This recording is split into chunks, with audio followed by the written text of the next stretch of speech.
Au nom d'Allah, le tout miséricordieux, le très miséricordieux. Alif, Lam, Ra.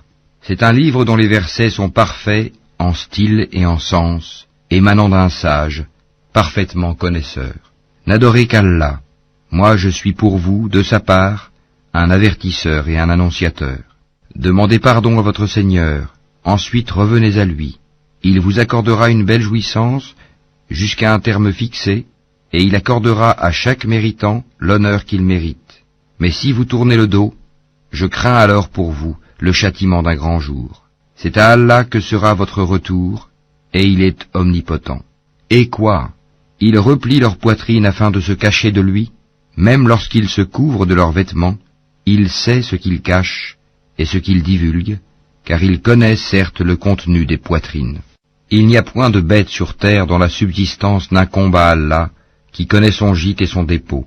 Tout est dans un livre explicite. Et c'est lui qui a créé les cieux et la terre en 6 jours, alors que son trône était sur l'eau, afin d'éprouver lequel de vous agirait le mieux. Et si tu dis, vous serez ressuscités après la mort, ceux qui ne croient pas diront, ce n'est là qu'une magie évidente. Et si nous retardons pour eux le châtiment jusqu'à une période fixée, ils diront, qu'est-ce qui le retient?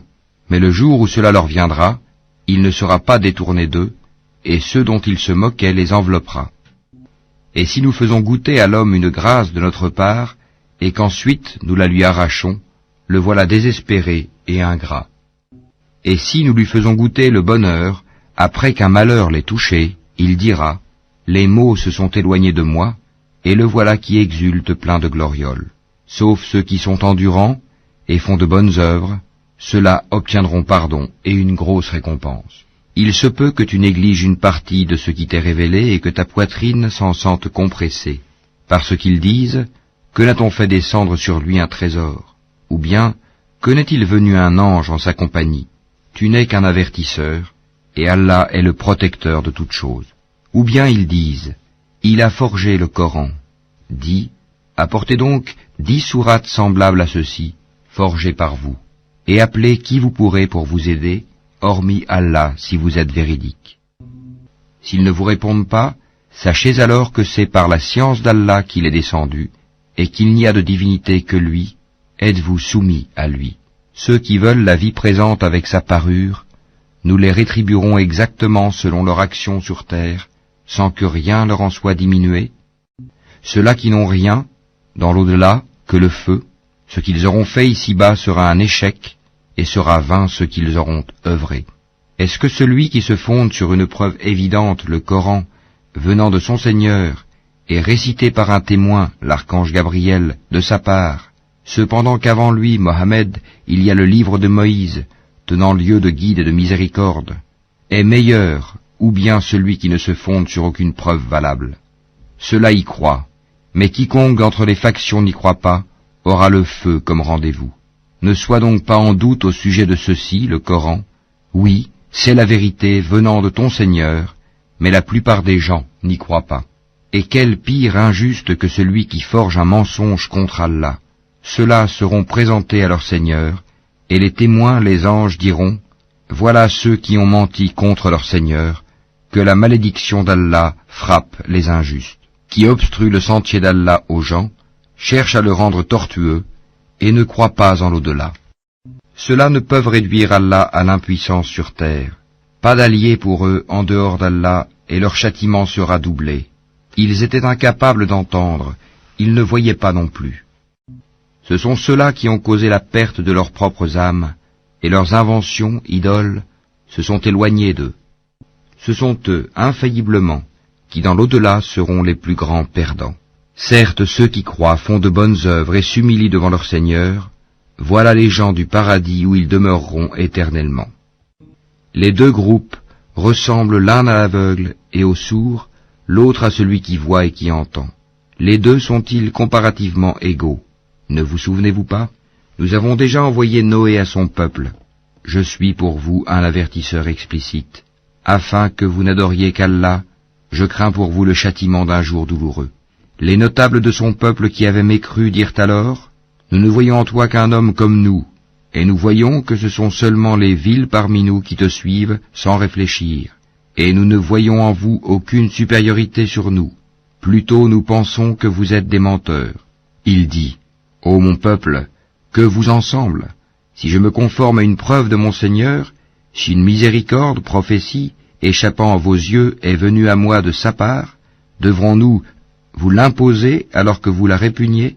Ô mon peuple, je ne vous demande pas de richesse en retour. Mon salaire n'incombe qu'à Allah. Je ne repousserai point ceux qui ont cru, ils auront à rencontrer leur Seigneur. Mais je vous trouve des gens ignorants. Ô mon peuple, qui me secourra contre la punition d'Allah si je les repousse? Ne vous souvenez-vous pas? Et je ne vous dis pas que je détiens les trésors d'Allah. Je ne connais pas l'inconnaissable. Et je ne dis pas que je suis un ange. Et je ne dis pas non plus aux gens que vos yeux méprisent, qu'Allah ne leur accordera aucune faveur. Allah connaît mieux ce qu'il y a dans leurs âmes. Si je leur disais, je serais du nombre des injustes. Ils dirent, Ô Noé, tu as disputé avec nous et multiplié les discussions. Apporte-nous donc ce dont tu nous menaces, si tu es du nombre des véridiques. Il dit, c'est Allah seul qui vous l'apportera, s'il veut, et vous ne saurez y échapper. Et mon conseil ne vous profiterait pas, au cas où je voulais vous conseiller, et qu'Allah veuille vous égarer. Il est votre Seigneur, et c'est vers lui que vous serez ramenés. Ou bien ils disent, il l'a inventé? Dis, si je l'ai inventé, que mon crime retombe sur moi, et je suis innocent de vos criminelles accusations. Et il fut révélé à Noé, de ton peuple, il n'y aura plus de croyants que ceux qui ont déjà cru. Ne t'afflige pas de ce qu'ils faisaient. Et construis l'arche sous nos yeux, et d'après notre révélation, et ne m'interpelle plus au sujet des injustes, car ils vont être noyés. Et il construisit l'arche, et chaque fois que des notables de son peuple passaient près de lui, il se moquait de lui. Il dit, si vous vous moquez de nous, eh bien, nous nous moquerons de vous, comme vous vous moquez de nous. Et vous saurez bientôt à qui viendra un châtiment qui l'humiliera, et sur qui s'abattra un châtiment durable. Puis, lorsque notre commandement vint et que le four se mit à bouillonner d'eau, nous dîmes, charge dans l'arche un couple de chaque espèce ainsi que ta famille, sauf ceux contre qui le décret est déjà prononcé, et ceux qui croient. Or ceux qui avaient cru avec lui étaient peu nombreux. Et il dit, montez dedans, que sa course et son mouillage soient au nom d'Allah, certes mon Seigneur est pardonneur et miséricordieux. Et elle vogua, en les emportant au milieu des vagues comme des montagnes. Et Noé appela son fils, qui restait en un lieu écarté non loin de l'arche. Ô mon enfant, monte avec nous, et ne reste pas avec les mécréants. Il répondit, je vais me réfugier vers un mont qui me protégera de l'eau. Et Noé lui dit, il n'y a aujourd'hui aucun protecteur contre l'ordre d'Allah. Tous périront, sauf celui à qui il fait miséricorde. Et les vagues s'interposèrent entre les deux, et le fils fut alors du nombre des noyés. Et il fut dit, ô terre, absorbe ton eau, et toi, ciel, cesse de pleuvoir.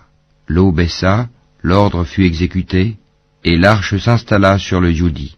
Et il fut dit, que disparaissent les gens pervers.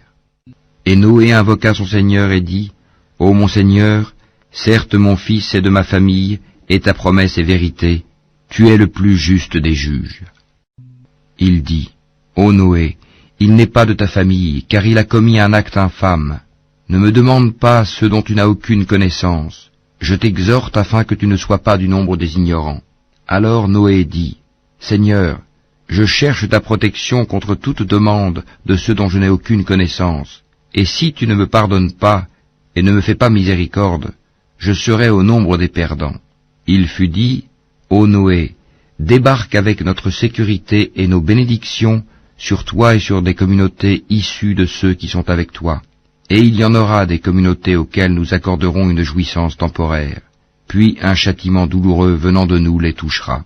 Voilà quelques nouvelles de l'inconnaissable que nous te révélons. Tu ne les savais pas, ni toi ni ton peuple, avant cela. Sois patient, la fin heureuse sera aux pieux. Et nous avons envoyé au Ahad leur frère Houd, qui leur dit, ô mon peuple, adorez Allah. Vous n'avez point de divinité à part lui, vous n'êtes que des forgeurs de mensonges. Ô mon peuple, je ne vous demande pas de salaire pour cela. Mon salaire n'incombe qu'à celui qui m'a créé. Ne raisonnez-vous pas, ô mon peuple? Implorez le pardon de votre Seigneur, et repentez-vous à lui pour qu'il envoie sur vous du ciel des pluies abondantes, et qu'il ajoute force à votre force, et ne vous détournez pas de lui en devenant coupable. Ils dirent, Ô Houd, tu n'es pas venu à nous avec une preuve, et nous ne sommes pas disposés à abandonner nos divinités sur ta parole, et nous n'avons pas foi en toi. Nous dirons plutôt qu'une de nos divinités t'a affligé d'un mal. Il dit, Je prends Allah à témoin, et vous aussi soyez témoins qu'en vérité je désavoue ce que vous associez en dehors de lui. Rusez donc tous contre moi, et ne me donnez pas de répit. Je place ma confiance en Allah, mon Seigneur et le vôtre. Il n'y a pas d'être vivant qui ne tienne par son toupet. Mon Seigneur, certes, est sur un droit chemin. Si vous vous détournez, voilà que je vous ai transmis le message que j'étais chargé de vous faire parvenir. Et mon Seigneur vous remplacera par un autre peuple, sans que vous ne lui nuisiez en rien, car mon Seigneur est gardien par excellence sur toutes choses. Et quand vint notre ordre, nous sauvâmes par une miséricorde de notre part, Houd et ceux qui avec lui avaient cru, et nous les sauvâmes d'un terrible châtiment. Voilà les Had, ils avaient nié les signes enseignements de leur Seigneur, désobéi à ses messagers, et suivi le commandement de tout tyran entêté. Et ils furent poursuivis ici-bas d'une malédiction, ainsi qu'au jour de la résurrection. En vérité, les Had n'ont pas cru en leur Seigneur, que s'éloignent, périssent les Had, peuple de Houd. Et nous avons envoyé au Tamoud leur frère Saali, qui dit, Ô mon peuple, adorez Allah, vous n'avez point de divinité en dehors de lui. De la terre, il vous a créé, et il vous l'a fait peupler et exploiter. Implorez donc son pardon, puis repentez-vous à lui. Mon Seigneur est bien proche, et il répond toujours aux appels. Ils dirent, Ô Sali, tu étais auparavant un espoir pour nous. Nous interdirais-tu d'adorer ce qu'adoraient nos ancêtres? Cependant, nous voilà bien dans un doute troublant au sujet de ce vers quoi tu nous invites. Il dit, Ô mon peuple, que vous en semble si je m'appuie sur une preuve évidente émanant de mon Seigneur, et s'il m'a accordé de sa part une miséricorde, qui donc me protégera contre Allah si je lui désobéis? Vous ne ferez qu'accroître ma perte. Ô mon peuple, voici la chamelle d'Allah qu'il vous a envoyée comme signe. Laissez-la donc paître sur la terre d'Allah, et ne lui faites aucun mal, sinon un châtiment proche vous saisira. Ils la tuèrent. Alors il leur dit, Jouissez de vos biens dans vos demeures pendant 3 jours encore. Voilà une promesse qui ne sera pas démentie. Puis, lorsque notre ordre vint, nous sauvâmes Sali et ceux qui avaient cru avec lui, par une miséricorde venant de nous, de l'ignominie de ce jour-là. En vérité, c'est ton Seigneur qui est le fort, le puissant. Et le cri saisit les injustes, et les voilà foudroyés dans leur demeure, comme s'ils n'y avaient jamais prospéré. En vérité, les Tamouds n'ont pas cru en leur Seigneur. Que périssent les Tamouds. Et nos émissaires sont certes venus à Abraham avec la bonne nouvelle en disant « Salam ». Il dit « Salam » et il ne tarda pas à apporter un veau rôti. Puis, lorsqu'il vit que leurs mains ne l'approchaient pas, il fut pris de suspicion à leur égard et ressentit de la peur vis-à-vis d'eux. Ils dirent « N'aie pas peur, nous sommes envoyés au peuple de Lot. » Sa femme était debout et elle rit alors. Nous lui annonçâmes donc la naissance d'Isaac, et après Isaac, Jacob. Elle dit, « Malheur à moi, vais-je enfanter alors que je suis vieille et que mon mari que voici est un vieillard? C'est là vraiment une chose étrange. » Ils dirent, « T'étonnes-tu de l'ordre d'Allah? Que la miséricorde d'Allah et ses bénédictions soient sur vous, gens de cette maison. Il est vraiment digne de louange et de glorification. » Lorsque l'effroi eut quitté Abraham et que la bonne nouvelle l'eut atteint, voilà qu'il discuta avec nous en faveur du peuple de Lot. Abraham était certes longanime, très implorant et repentant. « Ô Abraham, renonce à cela, car l'ordre de ton Seigneur est déjà venu, et un châtiment irrévocable va leur arriver. » Et quand nos émissaires, anges, vinrent à Lot, il fut chagriné pour eux, et en éprouva une grande gêne. Et il dit, « Voici un jour terrible. » Quant à son peuple, ils vinrent à lui accourant. Auparavant, il commettait de mauvaises actions. Il dit, « Ô mon peuple, voici mes filles, elles sont plus pures pour vous. Craignez Allah donc, et ne me déshonorez pas dans mes hôtes. N'y a-t-il pas parmi vous un homme raisonnable ?» Ils dirent, « Tu sais très bien que nous n'avons pas de droit sur tes filles, et en vérité tu sais bien ce que nous voulons.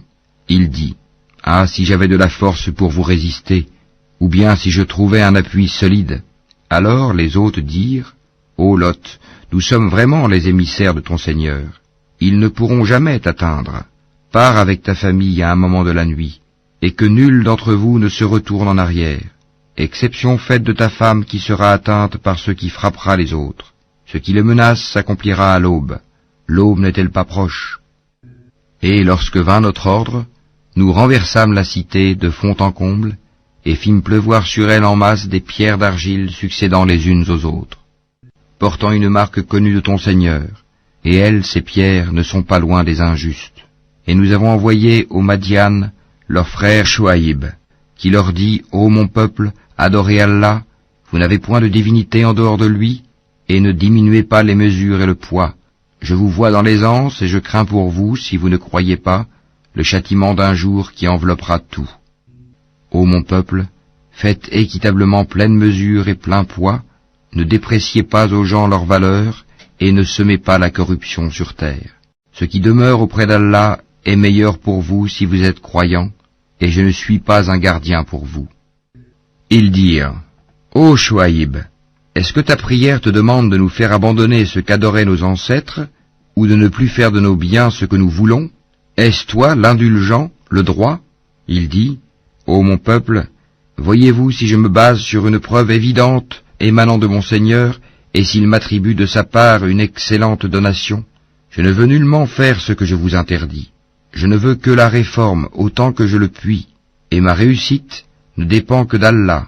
En lui je place ma confiance, et c'est vers lui que je reviens, repentant.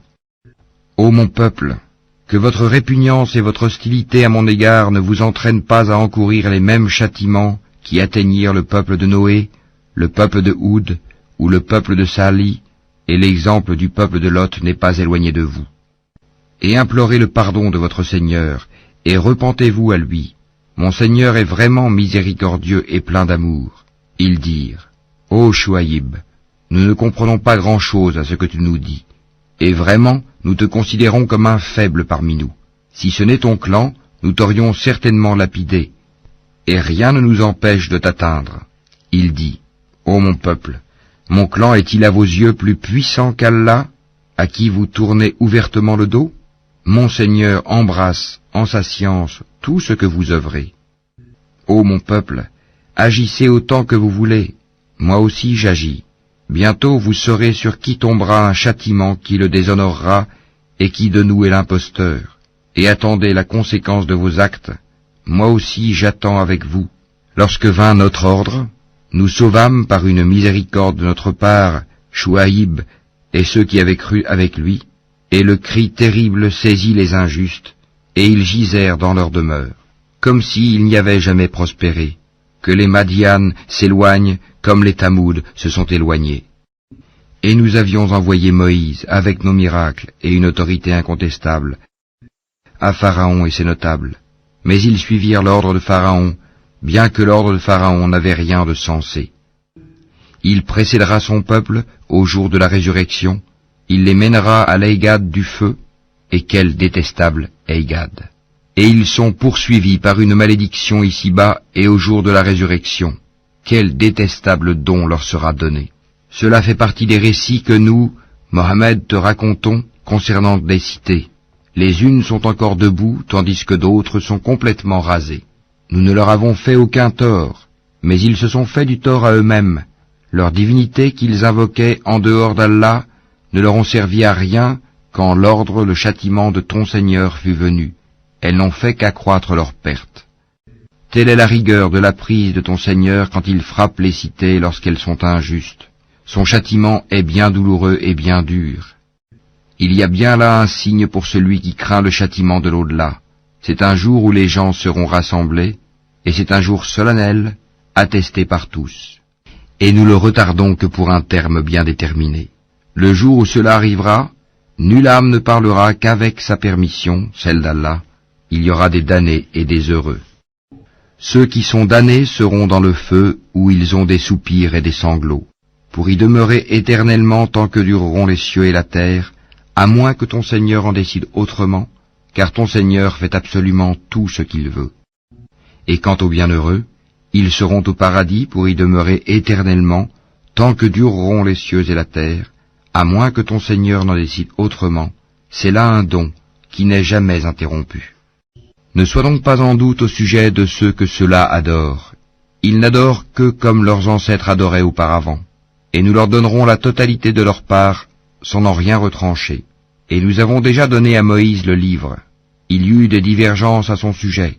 S'il n'y avait pas un décret préalable de la part de ton Seigneur, tout aurait été décidé entre eux, et ils sont à son sujet pleins d'un doute troublant. Très certainement ton Seigneur fera leur pleine rétribution à tous pour leurs œuvres. Il est parfaitement connaisseur de ce qu'ils font. Demeure sur le droit chemin comme il t'est commandé, ainsi que ceux qui sont revenus à Allah avec toi. Et ne commettez pas d'excès, car vraiment, il observe ce que vous faites. Et ne vous penchez pas vers les injustes, sinon le feu vous atteindrait. Vous n'avez pas d'allié en dehors d'Allah, et vous ne serez pas secourus. Et accomplis la salate aux deux extrémités du jour et à certaines heures de la nuit. Les bonnes œuvres dissipent les mauvaises. Cela est une exhortation pour ceux qui réfléchissent. Et sois patient, car Allah ne laisse pas perdre la récompense des gens bienfaisants. Si seulement il existait, dans les générations d'avant vous, des gens vertueux qui interdisent la corruption sur terre. Hélas, il n'y en avait qu'un petit nombre que nous sauvâmes, alors que les injustes persistaient dans le luxe exagéré dans lequel ils vivaient, et ils étaient des criminels. Et ton Seigneur n'est point tel à détruire injustement des cités dont les habitants sont des réformateurs. Et si ton Seigneur avait voulu, il aurait fait des gens une seule communauté. Or ils ne cessent d'être en désaccord entre eux. Sauf ceux à qui ton Seigneur a accordé miséricorde. C'est pour cela qu'il les a créés. Et la parole de ton Seigneur s'accomplit. Très certainement je remplirai l'enfer de djinns et d'hommes, tous ensemble. Et tout ce que nous te racontons des récits des messagers, c'est pour en raffermir ton cœur. Et de ceci t'est venue la vérité, ainsi qu'une exhortation et un rappel aux croyants. Et dis à ceux qui ne croient pas, œuvrez autant que vous pouvez, nous aussi nous œuvrons. Et attendez, nous aussi nous attendons. À Allah appartient l'inconnaissable des cieux et de la terre, et c'est à lui que revient l'ordre tout entier. Adore-le donc, et place ta confiance en lui, ton Seigneur n'est pas inattentif à ce que vous faites.